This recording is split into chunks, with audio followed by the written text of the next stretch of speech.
دائما نفس المشكل، ما زلنا احنا قلت لك هذه من وقت الثوره هنا المجاهدين كانوا يفوتوا منا، مازال الطريق هذه رانا في 2023 مازلنا احنا طريق.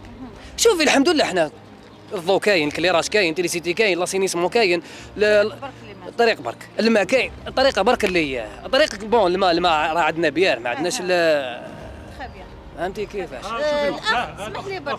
شوفي هذا نزاد هنا كبير، نزاد مليح حكيت هذا انسان كبير، وقت الاستعمار هذه، وقت الاستعمار وهي هكا ما خدموهاش. زايد هنا زايد 54 انا زايد 54 زايد هنا. هذه من وقت الاستعمار خدموا كلش الا هذه.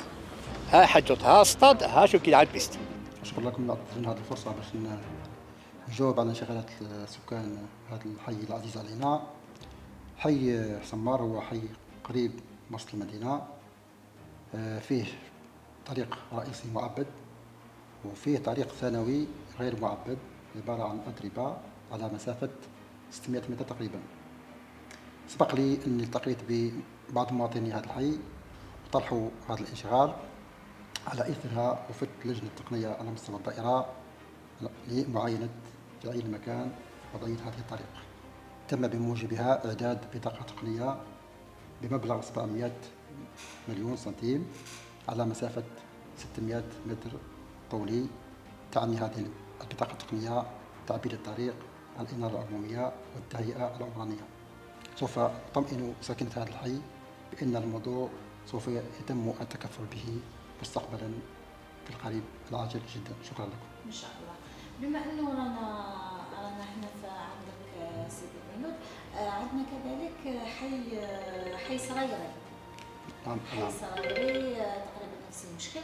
هل كاين جديد بالنسبه لهذا الحي؟ شكرا بارك الله فيك. حي سراري اللي كان موضوع لقائي معكم بالقناه، تدخلت في هذا الحي اللي طرحوا الانشغال تاعهم عليكم وتنقلتم انتم الحي، قمتم بالروبورتاج، وصلتوا هذا الانشغال لمصالحنا.